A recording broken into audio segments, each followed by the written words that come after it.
Bem-vindos a todos ao canal do NEC, Núcleo de Estudos Espíritos Casa do Caminho. Hoje temos de Minas Gerais o nosso irmão Beto Gomes, que será responsável pelo estudo do que é o Espiritismo, segundo o capítulo Noções Elementares de Espiritismo. Sejam todos bem-vindos, beijo no coração de todos, recebam essa energia da Casa do Caminho de Bienne, na Suíça.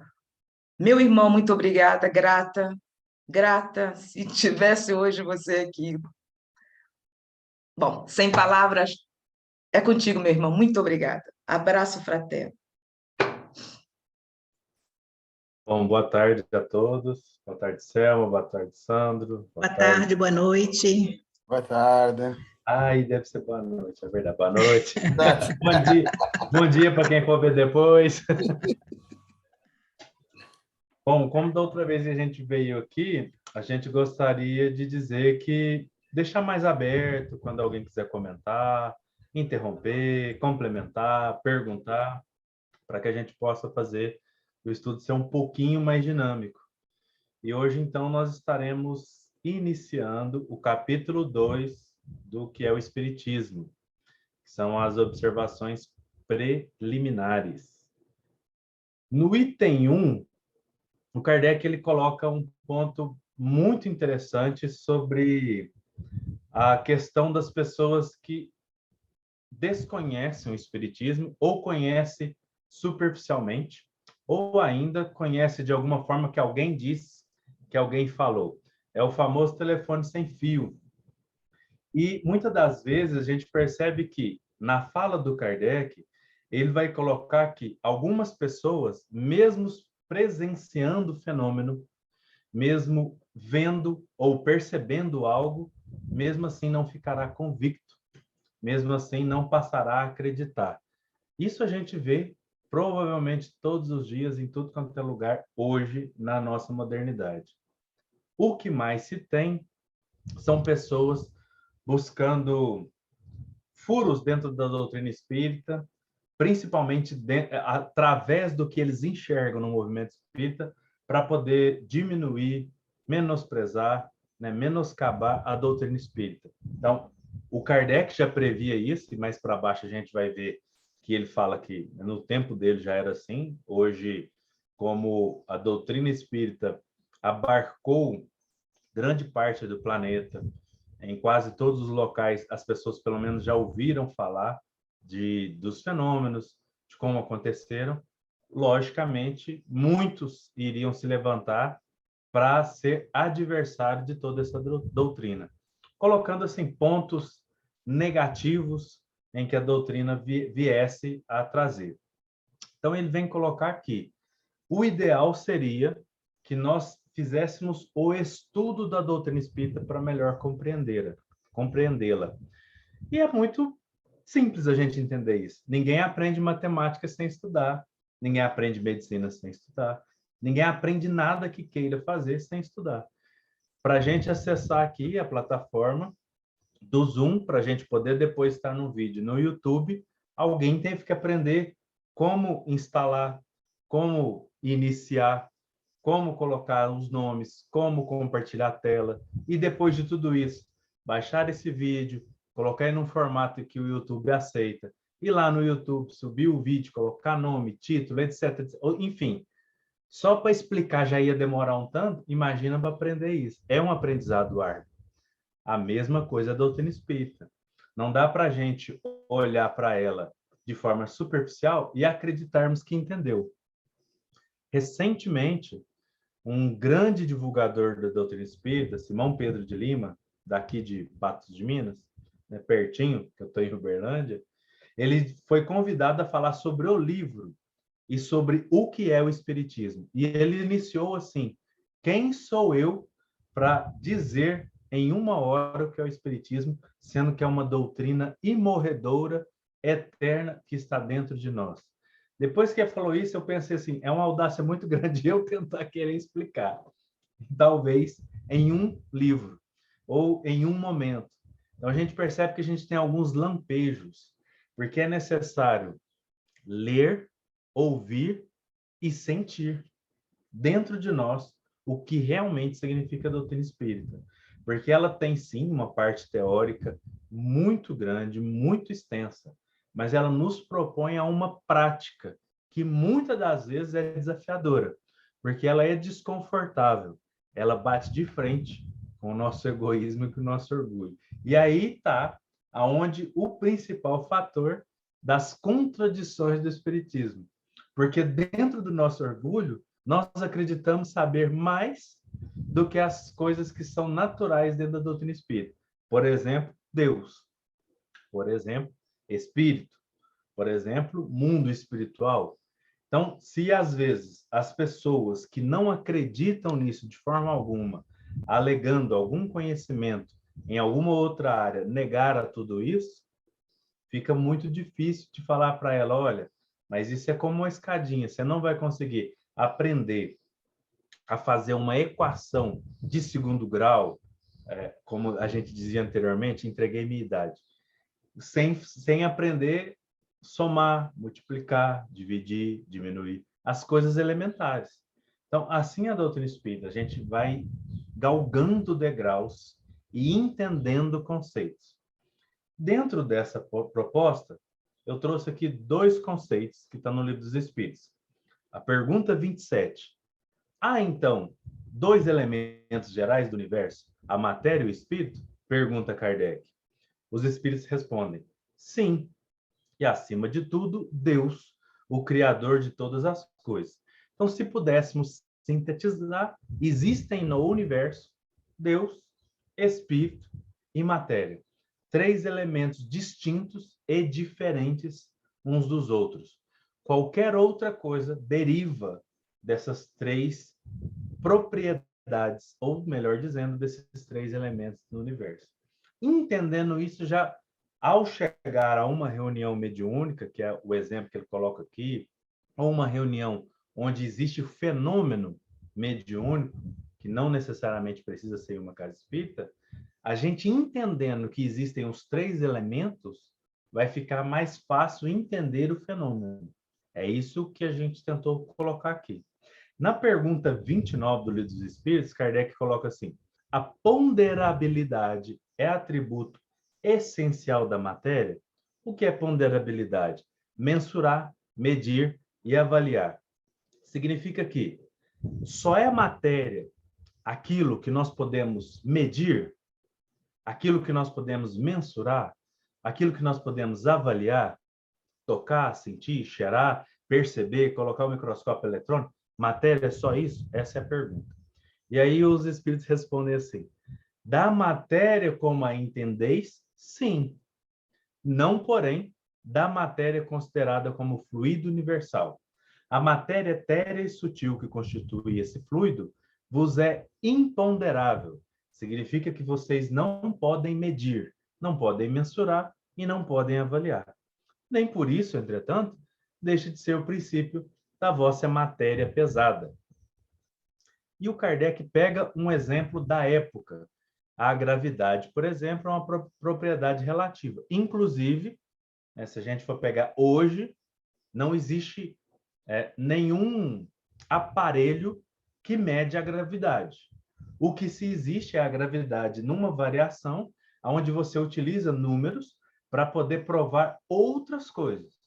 Mas ela em si, não há nenhum aparelho que consegue medi-la, comprovar materialmente falando a existência dela. O que já é muito interessante para nós. É um dos conceitos, dentre várias as coisas que a ciência moderna tem, que já nos faz refletir a respeito. Mas, atualmente, há poucos anos, a gente percebeu e descobriu, o homem descobriu, a matéria escura e a energia escura, que não se sabe de que é feita, o que é, aonde ela está e o que significa ela. Não, só sabe que ela existe. Ou seja, tudo que não é a matéria conhecida é energia e matéria escura perante a ciência moderna. E ela corresponde a 95% de tudo que se conhece. Então, nós conhecemos somente 5%. O que a gente pode medir, mensurar e avaliar. É uma curiosidade muito interessante. E aí, quando a pessoa que não acredita chega num centro espírita e quer que os espíritos sejam avaliados e medidos conforme a ciência que a gente conhece, para começar não faz o menor sentido. Sendo que a gente não encontra nenhuma formas de avaliar a matéria escura e a energia escura, por exemplo, ou a gravidade, dentre outras coisas. Esse é o item 1. Alguém quer dizer alguma coisa? Perguntar, comentar? Eu queria colocar uma coisa, sabe? Assim, não sei se eu entendi direito, mas algumas pessoas sabem que os meus filhotinhos, né, os meus filhos, eles são bem interessados em física, eles têm 12, 15 anos, essas coisas do universo. E aí, então, surgiu a ideia de Deus, né? Que eles não acreditam em Deus, não acreditam em Deus, mãe. E isso me deu uma agonia, assim, horrível, sabe? Porque, nossa, como é que você vai dizer uma coisa dessas, né? E com o tempo eu entendi que realmente não existe o Deus bíblico, né? Por conta, quando você vai vendo, como você disse, essas coisas do universo, dos outros universos, né? Que a física diz que provavelmente deve existir. E eu acompanho, sabe? É uma coisa tão grande, mas tão grande, que realmente o Deus bíblico não cabe nesse espaço, sabe? Então, como eu já falei algumas vezes, né? A gente tem a ideia de um homem, né? Deus, um homem mais evoluído, um espírito mais evoluído. E não é, a gente não sabe o que é, né? E isso eu fiquei muito tempo meio que perturbada com a visão deles, sabe? Falei, poxa, como é que pode, né? Eles têm 11, 12 anos, já sabem, já vê Deus, né? A criação dessa forma. E eu passei uma vida inteira num mundo tão pequeno, sabe? E eu tive que dar o braço a torcer, né? Deus é muito maior, muito diferente daquilo que nos contam, né? Aqui na Europa, eles não têm essa noção interessante, eu acho que por causa, como nós havíamos comentado sobre o espiritualismo, que é algo muito, muito apegado, é bom porque eles conhecem isso também na escola, é a forma como eles aprendem. Então, para eles, fica difícil entender esse Deus que nós trouxemos de todos esses conceitos católicos e de outras encarnações que trouxemos e que vimos, e que está ainda muito interiorizado em nós. Então, os jovens de hoje não vão entender realmente o que é Deus, mas não esse Deus que nós trazemos e que às vezes queremos impor, de forma alguma.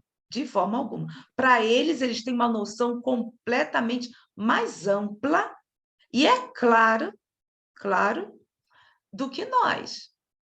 Nós que complicamos às vezes as coisas, porque como em Iverdon nós podemos escutar falar sobre Kardec. Kardec já foi educado dessa forma, o Pestalozzi. E depois isso foi se ampliando, e principalmente na Suíça. Suíça, Suécia, todos eles têm essa parte espiritualista. Eles não falam na escola desse Deus como nós aprendemos no catecismo, no nosso país. É muito mais aquém. Só que chega no meio do caminho, que quando existe a mistura de religiões, por exemplo, quando tem algum jovem que tem religiões diferentes, e que está aqui, aí existe um conflito na cabeça deles aqui na Suíça. Aí é complicado. Mas quando há a base, não existe tanto essa complicação, não. Como eu vejo, assim, eles têm uma raiz profunda, eles não se perdem tanto. Só aqueles que não tiveram um auxílio doméstico, dos que eu tenho contato das pessoas, os muçulmanos e tudo isso, não. Eles têm o jeito deles, como falam, mas é a mesma coisa na realidade, não é, Beto? Sim, realmente, nesse aspecto é verdade. E Eu quero só matar a dizer, na situação das crianças, é verdade, e eu senti esse choque quando vim aqui para a Suíça, porque muitas vezes nós estamos a falar de coisas completamente diferentes.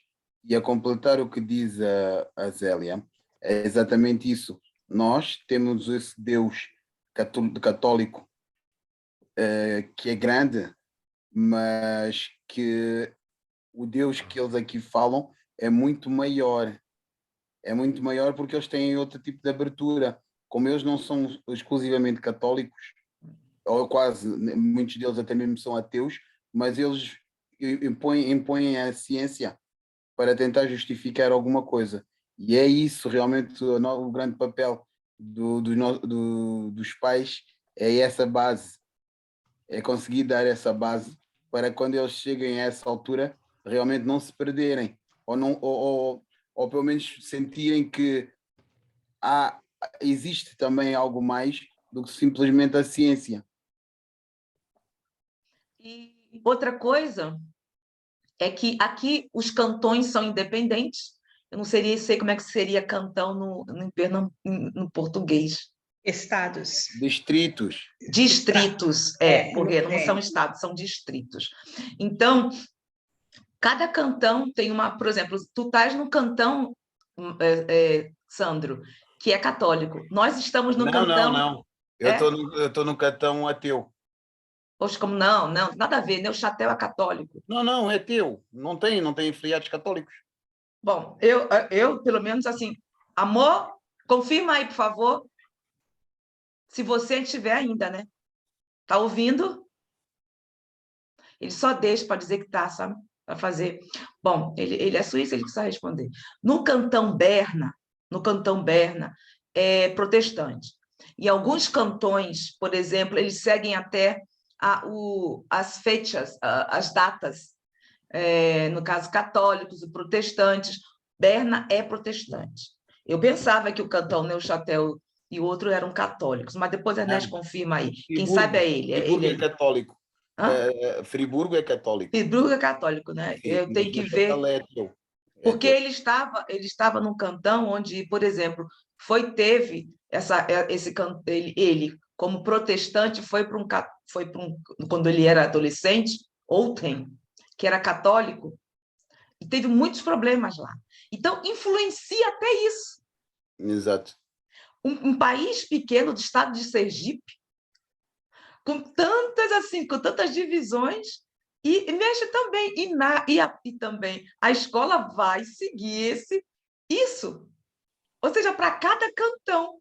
Você está entendendo, Beto, como aqui é assim meio complexo? É interessante. Tem a parte espiritualista, mas para cada distrito, os distritos aqui são independentes.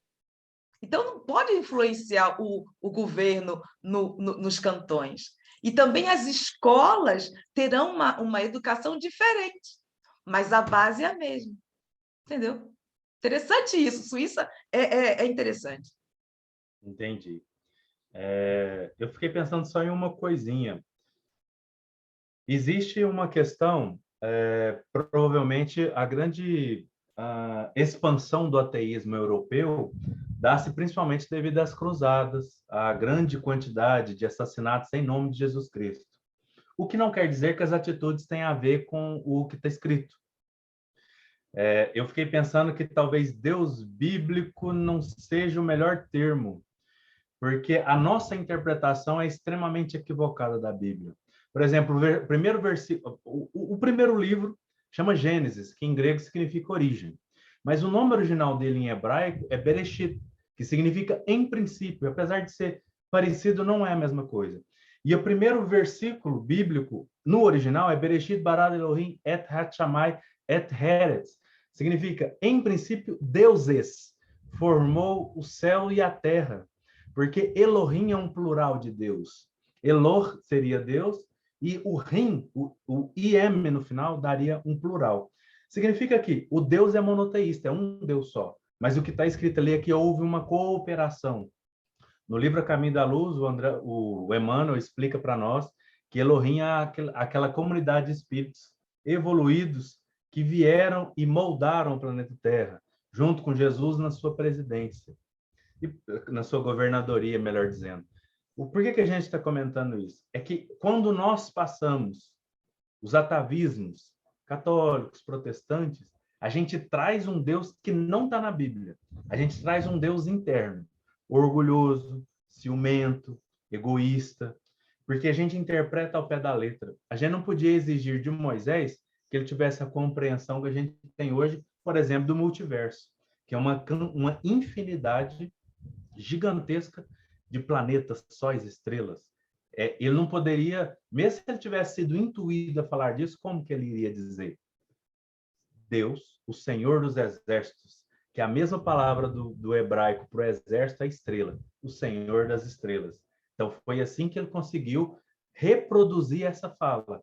Então, como que ele poderia ir além? Então, quando aparece, porque eu também tenho amigos ateus, parentes ateus, quando aparece, o cuidado para a gente tratar desse assunto, ele precisa ser de muito cuidado, mas de muito trato. Porque nós, durante muito tempo, estando na introdução do Livro dos Espíritos, nós utilizamos o demônio, o diabo, Satanás, como castigo. Olha, cuidado, você fazer tal coisa, o diabo vai te pegar. Aí a gente gourmetizou isso. Cuidado, você fazer tal coisa, o velho de saco vai te pegar.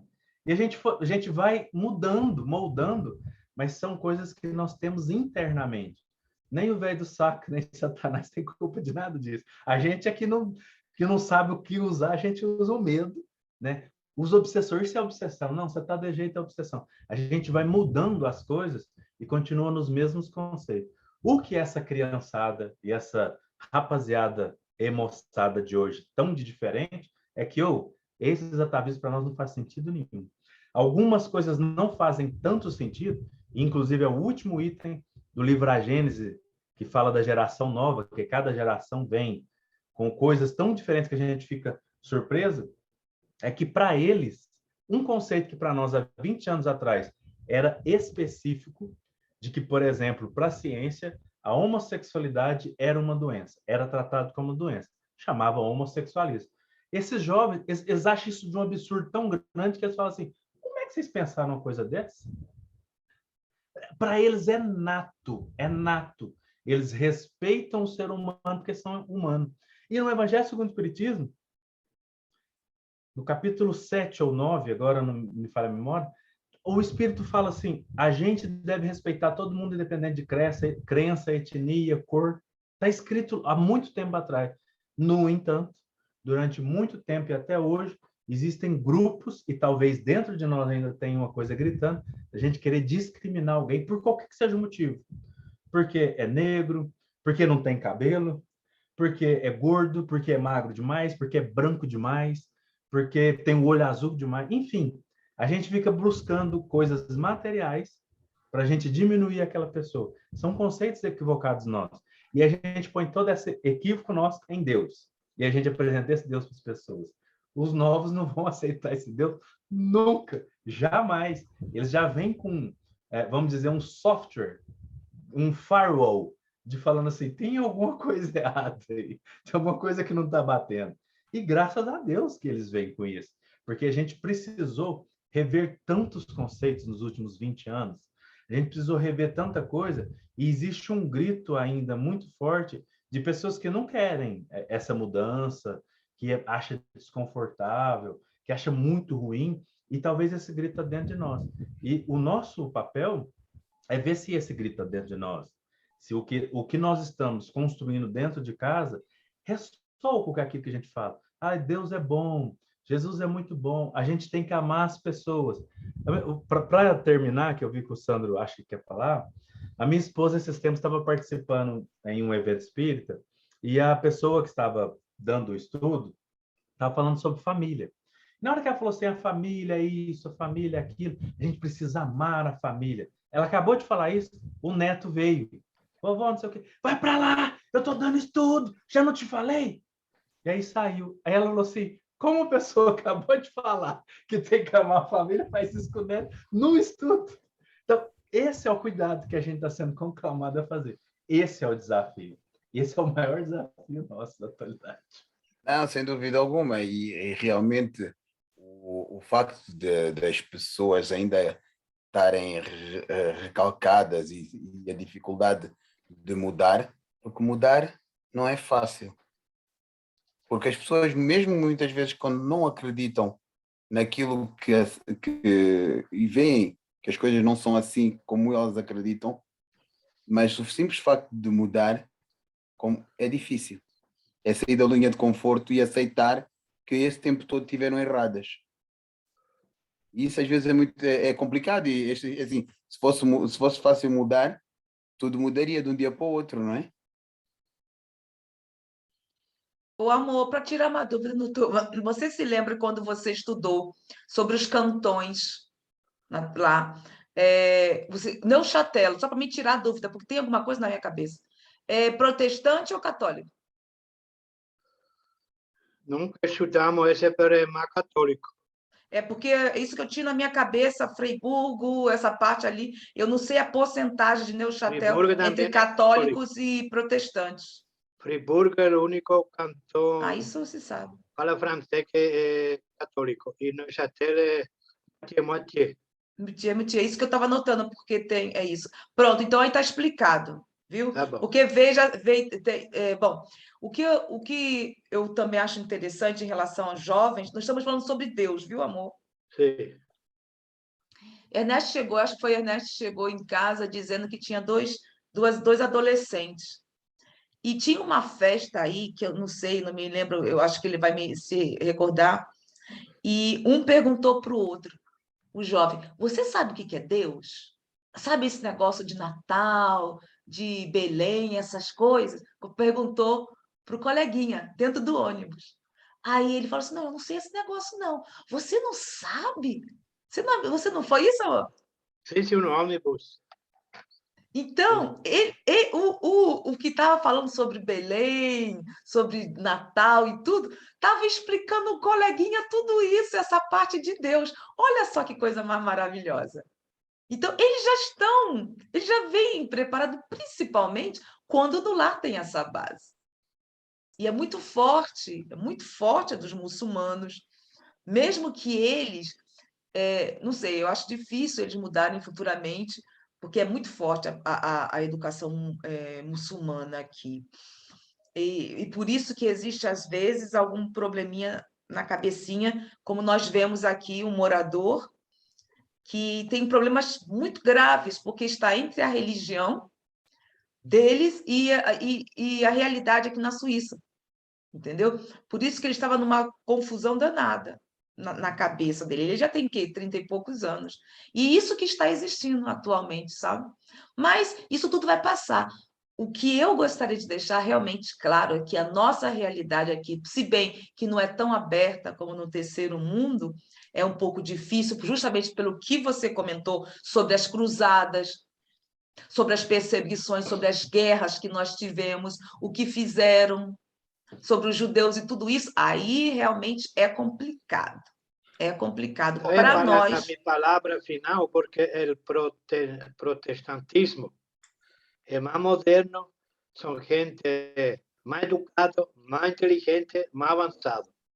Por isso, anteriormente, quando não havia União Europeia, todos os países católicos eram pobres. Portugal, Espanha, França do Sul, Itália, não? E todos os países protestantes eram os ricos. Dinamarca, Suécia, Suíça, Alemanha, não?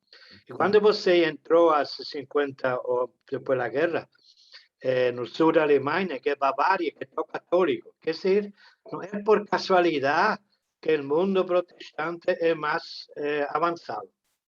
Uhum. Levanta a câmera. Pela história, tá?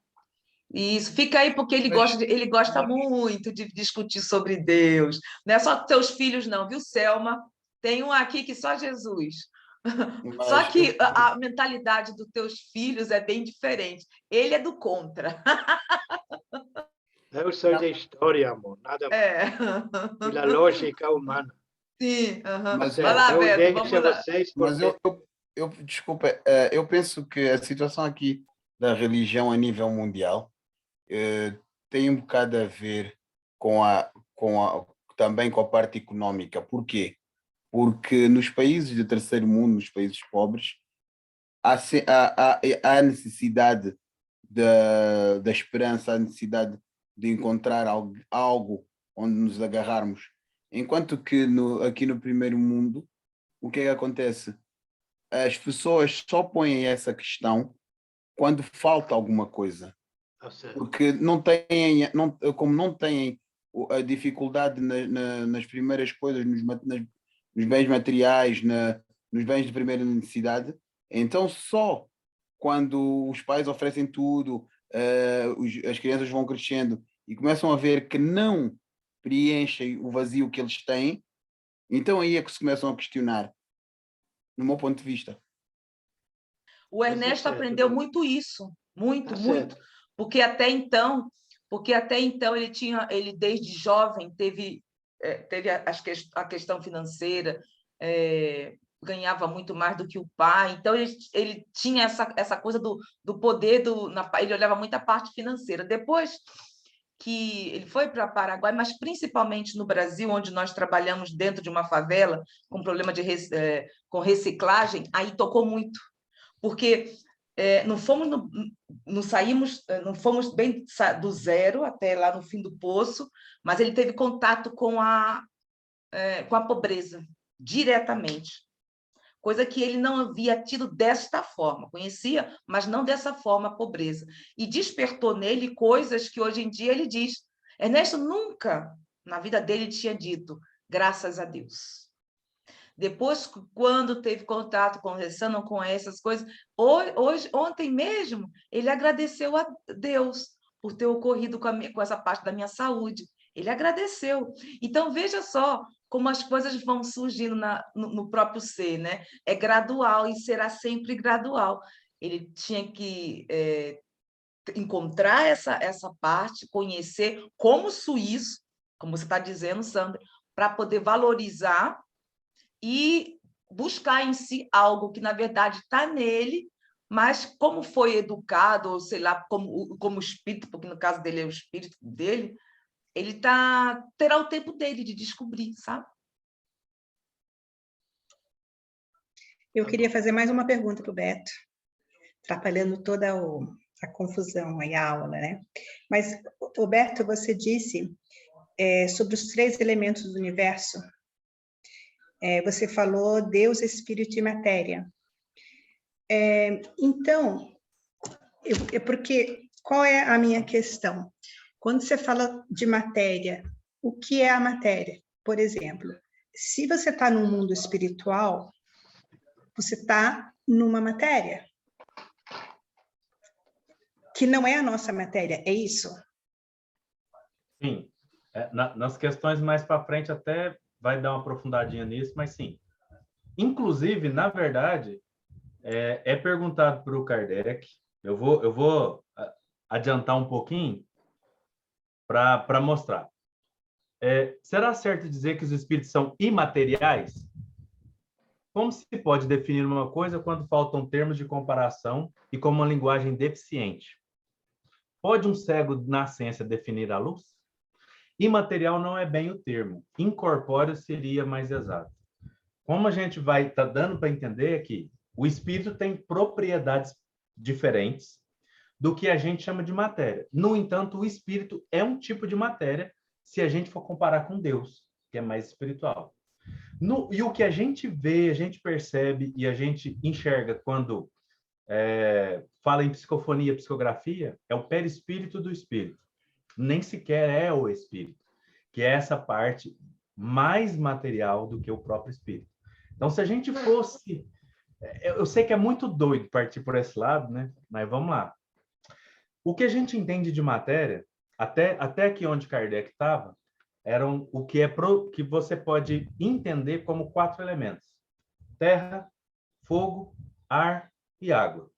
O que estava fora disso era o que era chamado de quintessenciada, porque não é palpável, é imponderável.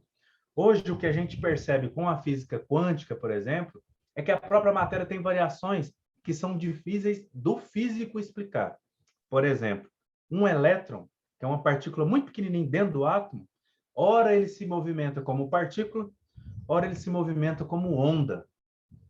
Nem ele é uma coisa única e exclusiva do mesmo jeito. E como ele muda? Conforme o observador muda. Quando eu falo observador, é a pessoa que está olhando com o microscópio eletrônico. Se ele utiliza de uma certa forma, ele funciona como partícula. Se ele utiliza de uma outra forma, ele trabalha como onda. E por que a gente está falando disso? Para perceber que a matéria em si não tem tanta estabilidade conforme a gente entende. Então, quando a gente fala mundo espiritual, a gente entende, a gente tem uma tendência a imaginar que no mundo espiritual as coisas que são criadas lá são feitas de espírito, né? Espiritualmente falando. Elas são feitas de uma matéria diferente. Por isso que existe o nosso lar, colunas espirituais, que são agrupamentos feitos para espíritos remitentes e rebeldes.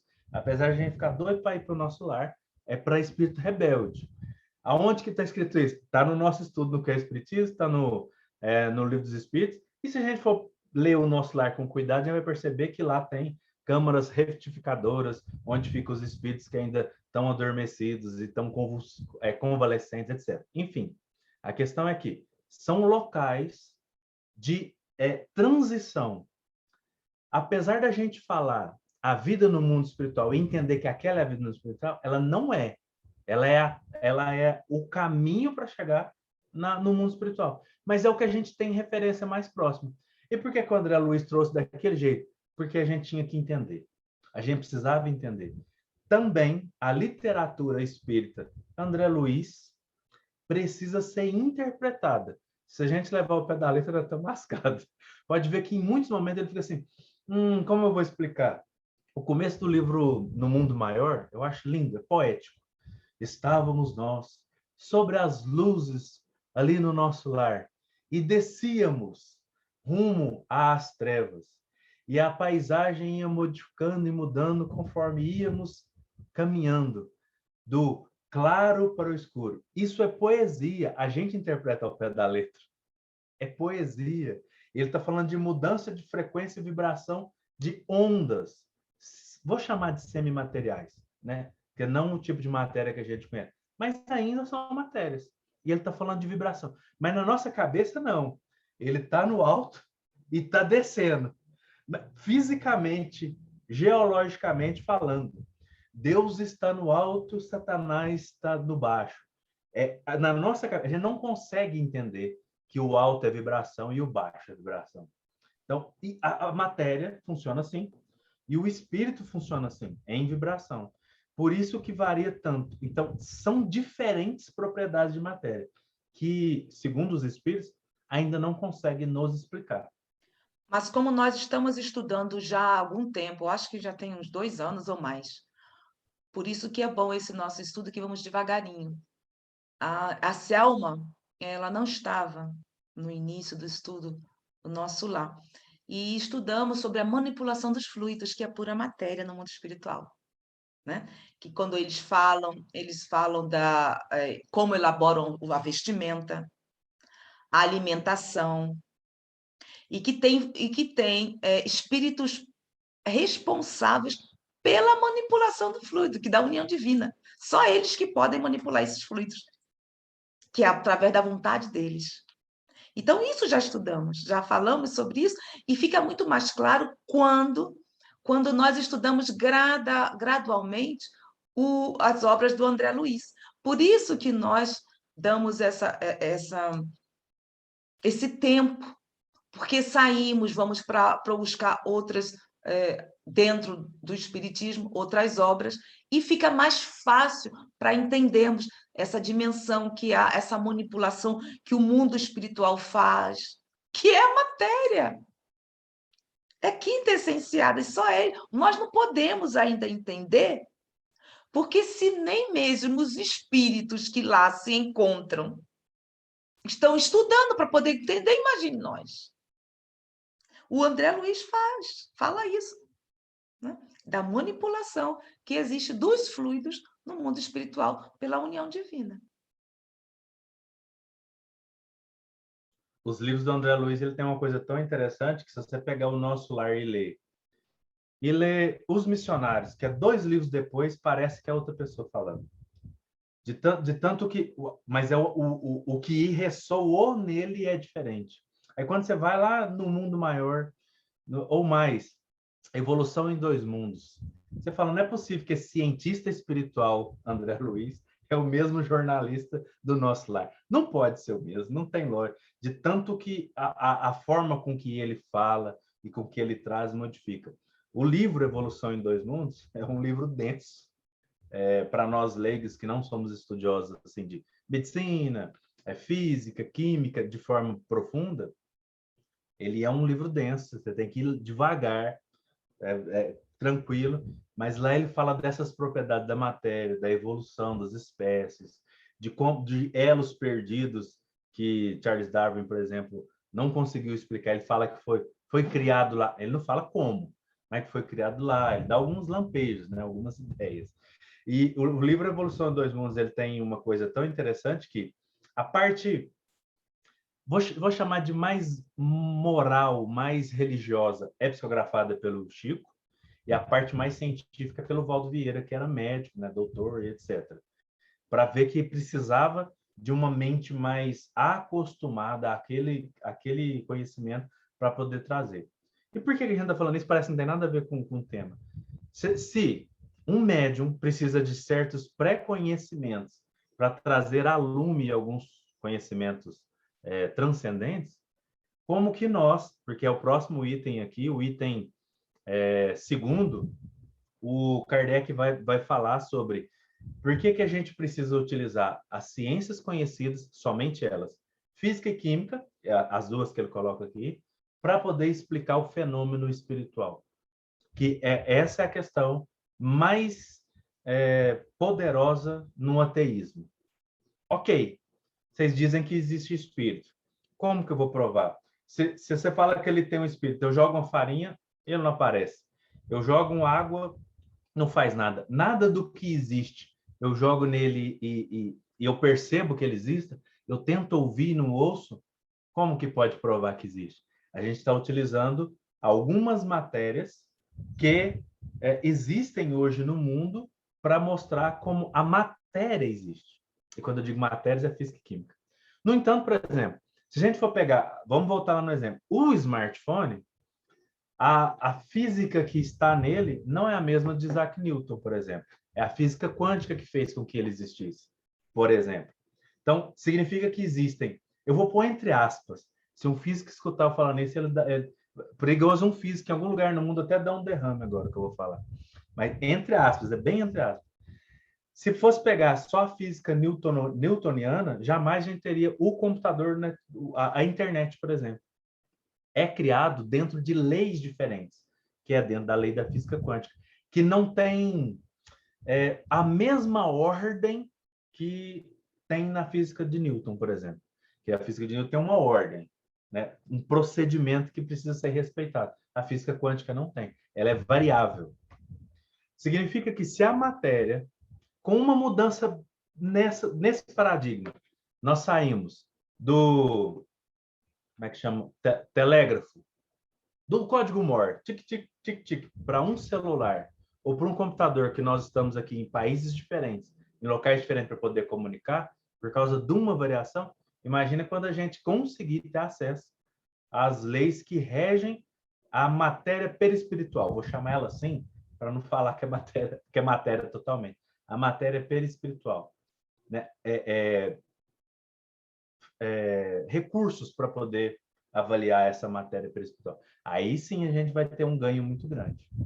Aí mudaria bastante e seria mais fácil. Então, voltando só à questão do ateísmo, ele cresce quando eu não consigo, dentro dos meus sentidos, perceber uma outra coisa. As pessoas falam isso, mas é quando estão com dificuldade. A pessoa perdeu o filho, aí precisava de fé para sustentar, etc, etc. E assim vai.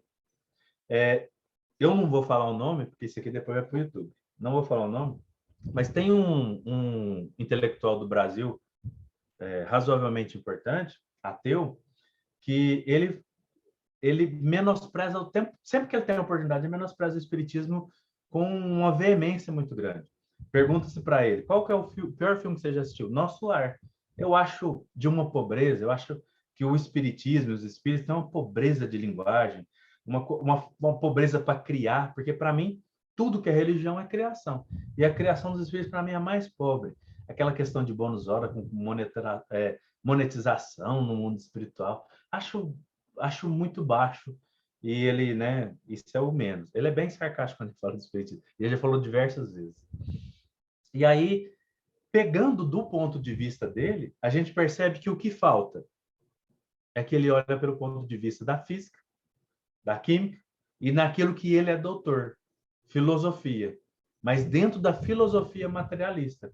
Porque quando o filósofo trazia espiritualidade, é menosprezado. Por exemplo, Sócrates falava com o espírito, que chamava Daimon, que daí originou o demônio. Então, ele falava com Daimon. Então, Platão trouxe isso, mas para a filosofia materialista, isso é menosprezado. Não serve.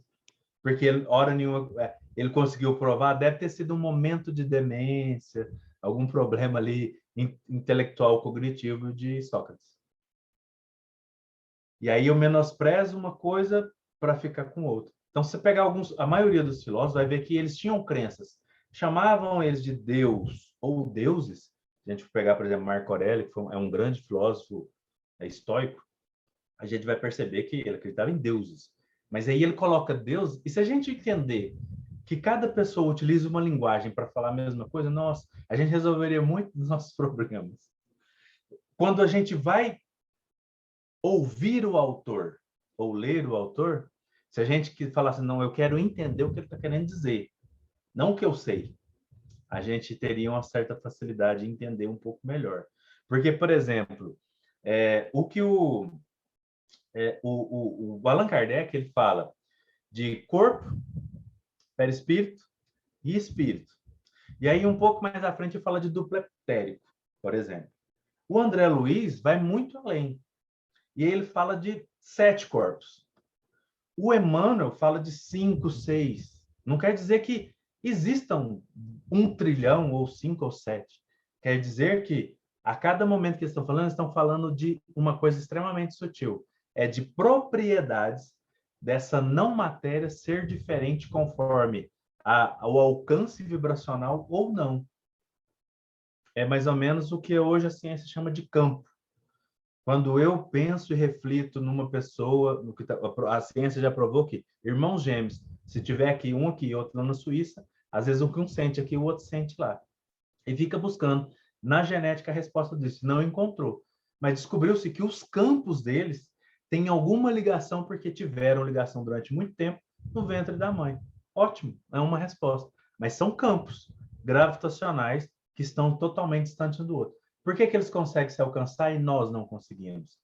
Alguma coisa nos falta, alguma aptidão, alguma forma de tentar expandir esse campo. O que a ciência hoje vem trazendo e buscando, e acredita-se que os médiums mais ostensivos, conforme a gente chama, eu não sei se é a melhor palavra, mas esses médiums que nascem médios, que veem espírito desde pequenininho, né? Chico Xavier, Divaldo Franco, eles têm campos vibracionais diferentes. Quando são analisados por alguns aparelhos, percebe-se que o cérebro vibra de forma diferente, são mais atuantes, principalmente na glândula pineal e dentre outros locais. Então, a gente percebe que nós precisamos de ter sentidos diferentes para poder perceber essas coisas. E aí, aquelas pessoas que não têm nada desse sentido, ou melhor dizendo, que não desenvolvem nada desse sentido, porque isso é um papel principalmente da espiritualidade individual. Porque se eu cresço acreditando que só a matéria é real e o resto não é, eu não vou desenvolvendo espiritualidade.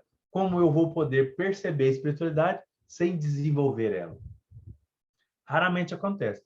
Eu conheço pessoalmente 2 casos, eu estudei com uma pessoa, quando eu fiz logística, que ela falava assim, eu não acredito, as pessoas estavam me perguntando coisa de espiritismo na época, e eu comentando, e ela escutou, chegou brava, eu não acredito nesse negócio de espírito, não. Um dia, a minha avó, que já morreu, apareceu para mim e falou algumas coisas que eu sei que era minha avó, eu tenho certeza que eu não acredito em espírito, não. Eu falei, tá bom, ué. Se é assim, tudo bem, tá tudo certo. Então, e é isso que o Kardec está falando no item. Mesmo que apareça e comprove, para os incrédulos continuará sendo incredulidade. Chegará um dia em que ele vai falar assim, aquilo foi coisa da minha imaginação. Ele vai falar para ele. E ninguém tira isso da cabeça dele. E um outro caso de uma outra amiga, que os pais eram espíritas, ela cresceu como espírita, e aí ela via o pai de vez em quando e coisa e tal. E chegou num determinado momento, ela se tornou protestante, o que aqui no Brasil é o chamado neopentecostal, que é o protestante mais moderno, digamos assim, que existem. Falaram que isso não existe, que era coisa de Satanás. Numa outra vez, quando o pai apareceu, ela olhou e falou, eu sei que é você, sei que é você. E ela falou que transformou no próprio Satanás. Então, da onde que se tira isso? O André Luiz explica. Nós temos a capacidade de moldar o que nós estamos vendo. Nós temos a capacidade de mudar a nossa realidade. E nunca mais o pai apareceu. E ela acredita de todo jeito que é Satanás. Então, o incrédulo, quando a gente tenta forçar ele a acreditar, o tiro sai muito mais pela culatra do que o que a gente queria acertar o alvo. Então, é realmente algo que a gente precisa ter muito cuidado, muito carinho. E o que muda mesmo o ser é o amor. É o amor. O que fazem as pessoas transformar é o amor. O que leva uma pessoa do ateísmo para uma religião é o amor. Caso, por exemplo, do Marcel Souto-Maior, biógrafo do Kardec e do Chico Xavier. Quando ele entrou no centro para ir lá, ele como ateu, ele fazia parte da Associação de Ateus, né, do Brasil, o primo dele, tio, não sei, é o presidente, inclusive, ele chegou no centro espírita para provar que o que o Chico Xavier fazia era fraude, como vários outros fizeram. E ele saiu de lá tocado. Alguma coisa nele modificou, mudou e ele saiu de lá chorando. Ele havia um preparo para a espiritualidade, porque vários foram lá e saíram de lá pior do que chegaram. Não há um preparo. Assim como se eu quiser aqui falar de física quântica de forma que um professor ou um físico falaria, eu não vou conseguir. Não é a minha área. Eu só sei isso, o superficial, como diz o pessoal no filme dos Vingadores, para puxar assunto. Eu assisto muito vídeo do Marcelo Gleisner, que é uma das maiores autoridades do mundo em física e física quântica, para mim poder entender, porque ele tem uma linguagem que eu entendo, que eu compreendo, para mim poder entender as minúcias. Isso é o que a gente consegue alcançar. No entanto, se eu quiser um dia ser físico, eu tenho que começar do zero, estudar tudo, etc. Agora, eu não posso afirmar que, olha, a matéria não existe. No entanto, eu posso falar assim, a matéria como a gente entende não existe. Se você pegar um microscópio eletrônico e colocar no celular, você vai perceber que tem um monte de coisa mexendo vibracionalmente. Ela não está estática. Mas os meus olhos estão falando que ela está estática. Mas o microscópio eletrônico não está. Isso eu posso afirmar. Então, nem a matéria existe conforme a gente entende. Imagina como que é a espiritualidade. Um comentário a mais, gente? Porque aqui no relógio do computador faltam 3 minutos. Não, para mim está tudo bem. Marinete, você não ficou tanto quietinha hoje, não foi? Tô aqui, mulher, tô aqui. Tô no trabalho. Olha aqui, ó. Olá! Ei, fazendo a tarefa! Uhum. Na Alemanha, Beto. Ela está na Alemanha. Por isso que eu tô quietinha. Faça isso mesmo, mas não deixa, não. Então, Não, tá tudo bem. Estou escutando. Tá, obrigada. Nada. Então, tá. Então, eu acho que vamos ficar por aqui. Vou parar alguma coisa. Quer se despedir, Beta? Porque eu vou parar a gravação para a gente continuar a nossa conversa. Só dizer que acabou o item 2. Obrigado pela oportunidade. Não, vou só gravar, dar o stop. Então, até breve com o Beto, né? Tchau. Muito obrigada. Vamos parar com a nossa gravação. Até breve.